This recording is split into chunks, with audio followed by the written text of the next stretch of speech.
마지막 잎새.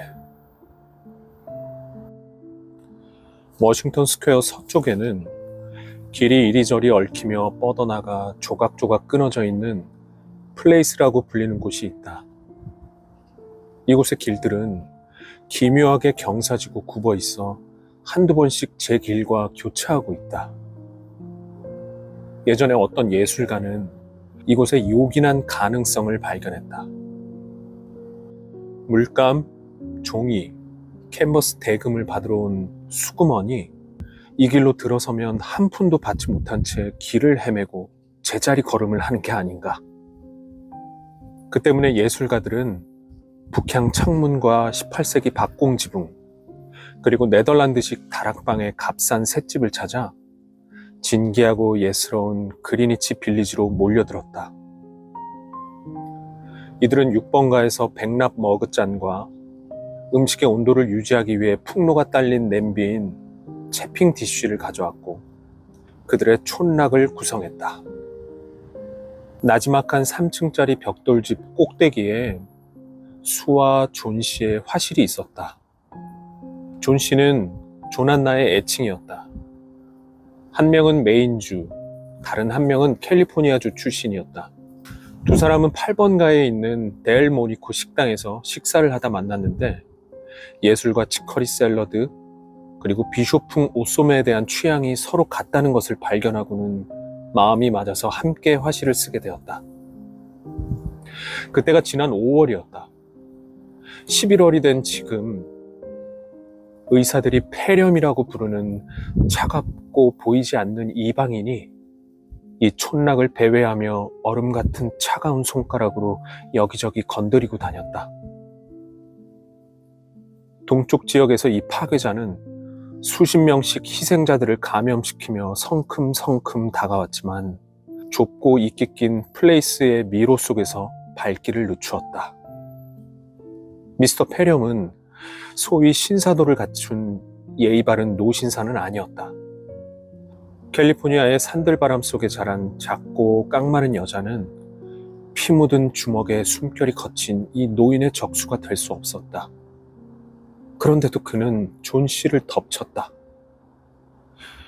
그녀는 페인트 칠한 철제 침대에 꼼짝없이 누워서 네덜란드 풍의 작은 유리창을 통해 옆집의 벽돌로 쌓은 텅 빈 벽만 바라보고 있었다. 어느 날 아침 바쁜 의사는 덥수룩한 회색 눈썹을 찡긋거리며 수를 복도로 불러냈다. 저 아가씨가 나을 가능성은 글쎄 열에 하나요. 의사가 체온계를 흔들어 수온을 털어내리며 말했다. 그나마도 살려는 의지가 있어야 가능해요. 지금처럼 장의사만 기다린다면 어떤 처방도 효과가 없지. 가엾은 당신 친구는 자신이 낫지 않을 거라 생각하고 있어요. 그녀가 마음 쓰는 일이 뭐 없을까? 저 친구는 언젠가 나폴리만을 그려보고 싶어 했어요.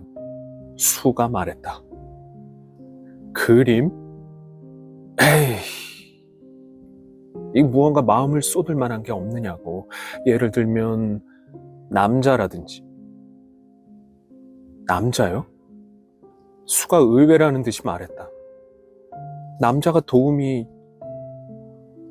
아니요, 선생님. 그런 남자는 없어요. 그렇다면 문제요. 의사가 말했다. 지금처럼 내가 의학으로 할 수 있는 노력은 최대한 해보겠어. 하지만 환자들이 자신의 장례식 모습을 떠올리기 시작한다면 난 약효가 반으로 줄어든다고 봐요. 만일 저 아가씨가 이번 겨울에 새로 유행할 외투 소매가 궁금해 당신에게 물어보게 만든다면 살아날 가능성은 열에 하나가 아니라 5에 하나 정도는 될 거라고 내 약속하리다. 의사가 돌아간 뒤 수는 작업실로 들어가 1번째 냅킨이 다 헤어지도록 울었다.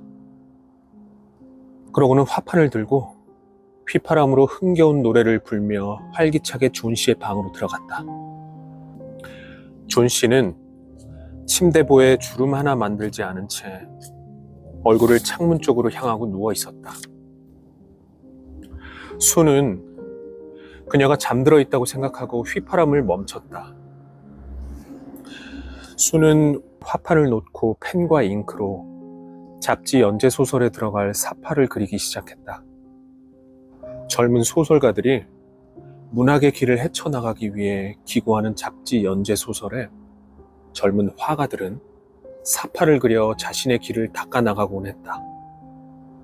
수는 소설 주인공인 아이다호 카우보이의 우아한 승마 바지와 외알 안경을 그리고 있다가 몇 번인가 되풀이해서 들려오는 나지막한 소리를 들었다. 수는 얼른 침대 곁으로 다가갔다. 존 씨는 눈을 또렷이 뜨고 있었다. 그녀는 창밖을 내다보면서 숫자를 세고 있었다. 그것도 거꾸로. 12. 그러더니 잠시 후 말했다. 11, 10, 9. 그러더니 8, 7을 거의 동시에 세었다. 수는 창밖을 유심히 내다보았다. 뭘 세고 있는 것일까? 거기에는 황량하고 쓸쓸한 마당과 6미터쯤 떨어진 곳에 벽돌집의 텅 빈 벽밖에 보이지 않았다. 뿌리가 썩고 말라 비틀어진 늙은 담쟁이 덩굴이 벽을 반쯤 타고 올라가 있었다. 가을의 차가운 입김에 시달린 담쟁이 덩굴만이 잎을 거의 다 떨어뜨려 앙상해진 채 허물어져가는 낡은 벽에 매달려 있었다. 뭘 세고 있는 거니? 수가 물었다. 6. 존 씨가 속삭이듯 말했다. 이젠 더 빨리 떨어지고 있어. 3일 전에는 거의 100개는 있었거든. 세느라 머리가 아플 정도였는데 지금은 어렵지 않아. 저기 또 하나 떨어지네. 이제 5개 남았어. 뭐가 5이니, 존 씨? 나뭇잎 말이야. 담쟁이 줄기에 붙은 나뭇잎. 마지막 잎사귀가 떨어지면 나도 가겠지. 난 사흘 전부터 알고 있었어. 의사가 너에게 말하지 않던? 그런 바보 같은 소리 들어본 적 없어. 수는 일부러 어이없다는 듯 말했다. 마른 담쟁이 덩굴 잎사귀랑 네가 낳는 거랑 무슨 상관이 있다는 거니? 그리고 넌 저 담쟁이를 아주 좋아했잖아. 이 철부지 아가씨야. 그럼 바보 같은 소리 그만둬. 의사가 오늘 아침에 말하길 네가 곧 완쾌될 확률은, 그러니까 정확히 뭐라고 했냐면 10중 8구랬어. 그러니까 뉴욕에서 전차를 타거나 걸어갈 때 새로운 건물을 지나치게 될 확률만큼이나 높은 거야. 이제 수프 좀 마셔봐. 나는 다시 그림을 그려서 그걸 편집자한테 팔아가지고 우리 아픈 철부지에게 포도주도 사주고 식성 좋은 나는 돼지고기도 사 먹어야겠다. 포도주는 더 살 필요 없어. 존 씨가 시선을 창밖에 고정시킨 채 말했다. 또 하나가 떨어지네.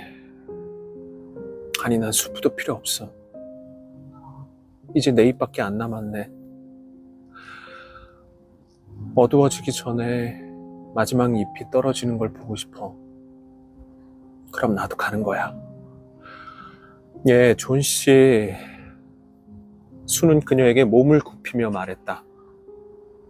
내가 일을 마칠 때까지 눈 딱 감고 창밖을 보지 않겠다고 약속해 주지 않겠니? 내일까지 그림을 넘겨야 해. 그림 때문에 빛이 필요하지만 않았어도 벌써 커튼을 내려버렸을 거야. 다른 방에 가서 그릴 수는 없어? 존 씨가 차갑게 물었다. 네 옆에 있고 싶어서 그래. 수가 말했다. 그리고 네가 저 바보 같은 담쟁이 잎을 보지 않았으면 좋겠어. 그림 다 그리는 대로 말해줘. 존 씨는 눈을 감으며 쓰러진 조각상처럼 창백한 모습으로 꼼짝없이 누워 말했다. 마지막 잎사귀가 떨어지는 걸 보고 싶어서 그래. 이제 기다리는 것도 지쳤어. 생각하는 것도 지쳤고. 전부 다 내려놓고 아래로 떠내려가고 싶어. 저 가엾고 지친 나뭇잎처럼. 잠을 좀 자보렴. 수가 말했다. 난 배엄한 할아버지에게 은둔한 늙은 광부 모델이 되어달라고 부탁해야겠어. 1분도 안 걸릴 거야.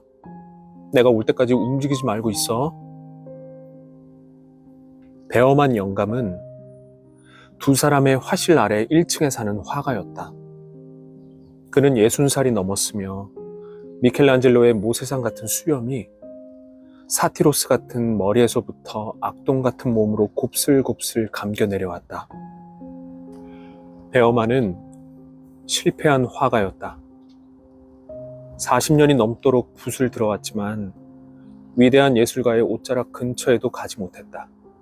그는 언제나 걸작을 그리려 했지만 시작조차 하지 못했다.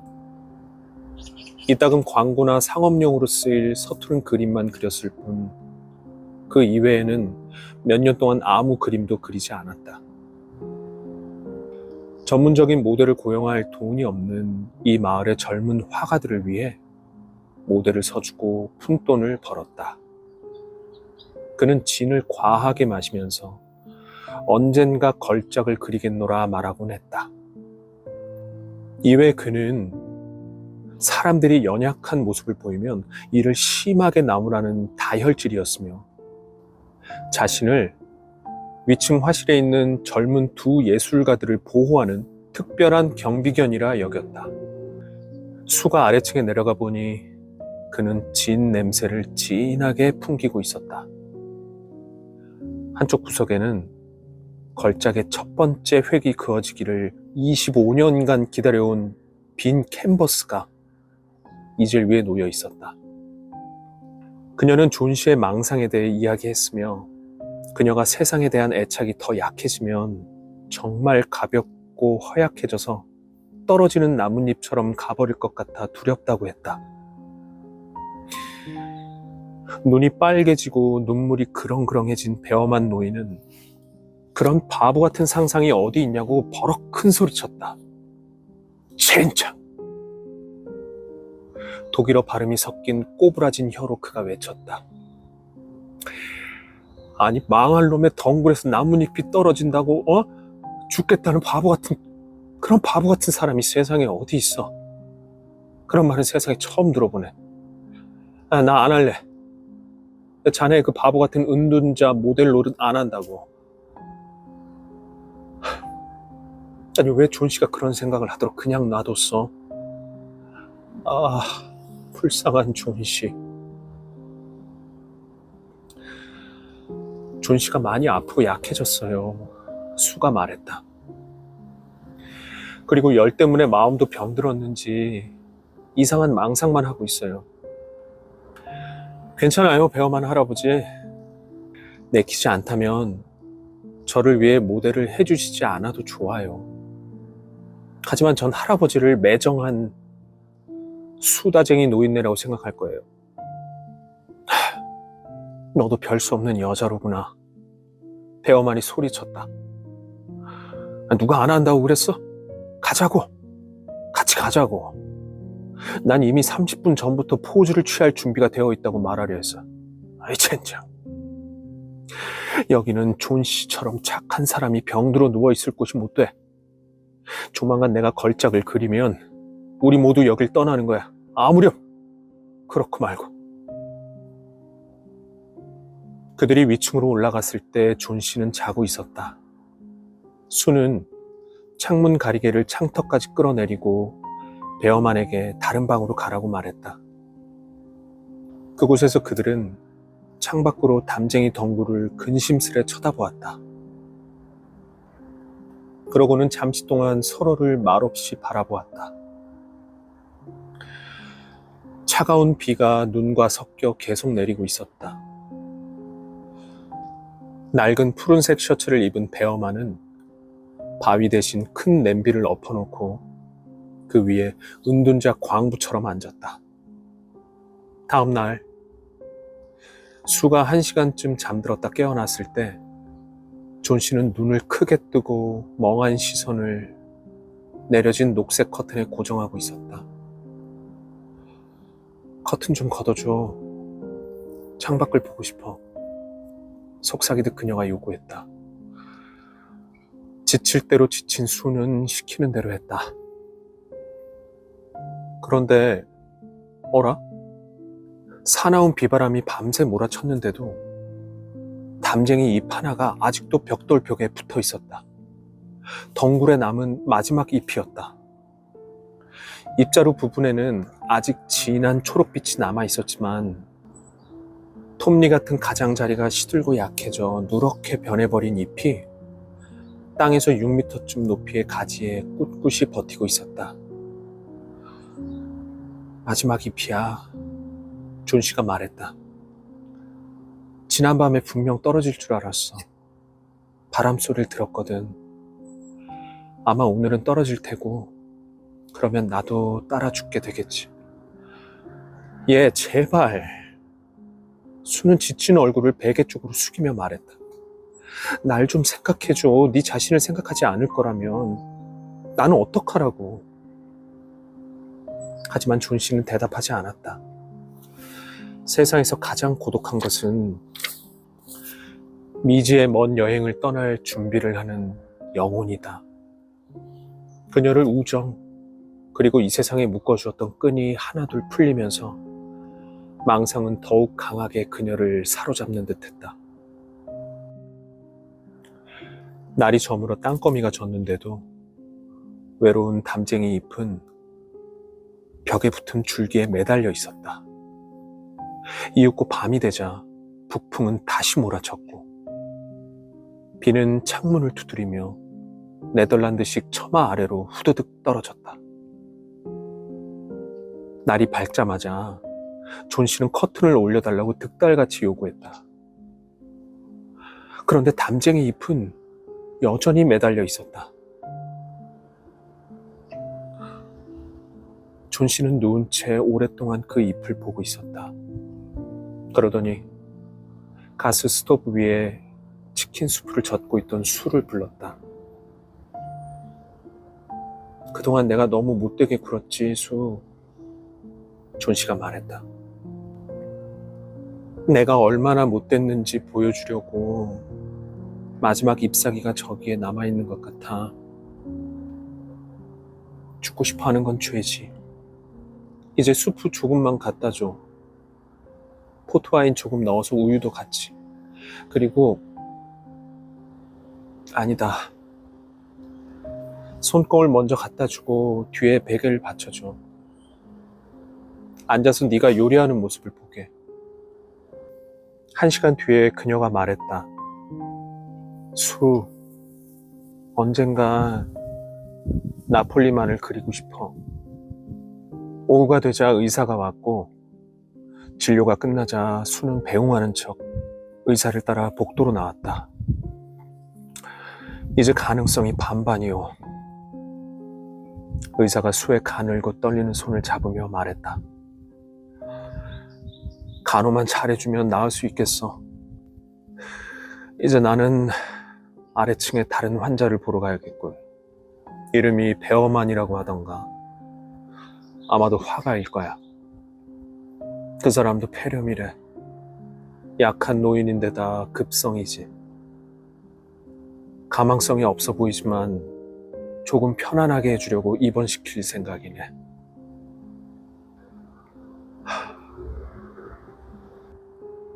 이튿날 의사는 수에게 말했다. 이제 고비는 넘겼어. 당신들이 이겼어. 영양 보충하고 잘 쉬기만 하면 될 거예요. 그날 오후 수는 침대로 다가가 쓸모없는 새파란 양모 어깨덮개를 흐뭇하게 뜨고 있는 존 씨를 베개와 함께 한 팔로 감싸 안았다. 너에게 할 말이 있어, 귀여운 아가씨. 그녀가 말했다. 오늘 배엄한 할아버지가 폐렴으로 돌아가셨어. 병을 얻은 지 고작 이틀 만이야. 병이 난 첫날 아침 아래층 방에서 아파 어쩔 줄 몰라 하는 할아버지를 관리인이 발견했대. 신발과 옷은 흠뻑 젖어 얼음처럼 차갑더래. 그렇게 날씨가 사납던 밤에 어딜 다녀오셨는지 알 수 없었지. 그런데 불 켜진 랜턴, 늘 있던 곳에서 끌고 온 사다리, 그리고 붓이 여기저기 흩어져 있었고 초록색과 노란색 물감이 뒤섞인 팔레트를 발견했대. 그런데 얘 창밖에 마지막 담쟁이 잎을 봐. 바람이 불어도 팔랑거리거나 움직이지 않는 게 이상하지 않았니?